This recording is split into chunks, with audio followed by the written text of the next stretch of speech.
সেদিন আর দূরে নেই। আগামী বছরের 22শে জানুয়ারি উদ্বোধন হবে রাম মন্দিরের। অযোধ্যায় নির্মিত এই রাম মন্দিরের উদ্বোধন করবেন প্রধানমন্ত্রী নরেন্দ্র মোদী। অযোধ্যা জুড়ে এখন সাজো সাজো রব।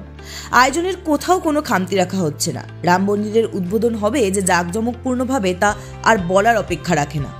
রাম মন্দিরের উদ্বোধন ঘিরে কেবল অযোধ্যাবাসী নয়, মেতেছেন গোটা দেশ। 22শে জানুয়ারি অযোধ্যায় নতুন রাম মন্দিরে রামলালার প্রাণ প্রতিষ্ঠা হবে। সেই মহাক্ষণের অপেক্ষায় গোটা দেশ। এই আবহেই দিল্লির মেট্রোর মধ্যে দুই যুবককে দেখা গেল রাম মন্দিরের স্মরণে গান ধরতে। একজন গলায় গিটার ঝুলিয়ে বাজাচ্ছেন আর অন্যজন গান গাইছেন।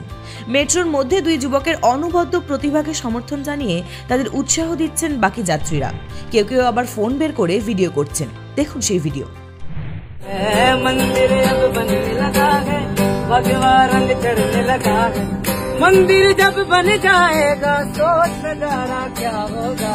बोल जयकारा जयकारा बोल जयकारा, जय श्री राम बोल जयकारा जयकारा बोल जयकारा क्या होगा।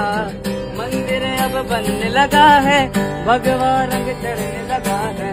मंदिर अब बनने लगा है, भगवा रंग चढ़ने लगा है। मंदिर जब बन जाए तो सोच नजारा क्या होगा। बोल जयकारा जयकारा बोल जयकारा क्या होगा। हमने जुगनू जुगनू करके तेरे दर्श के दीप जलाए।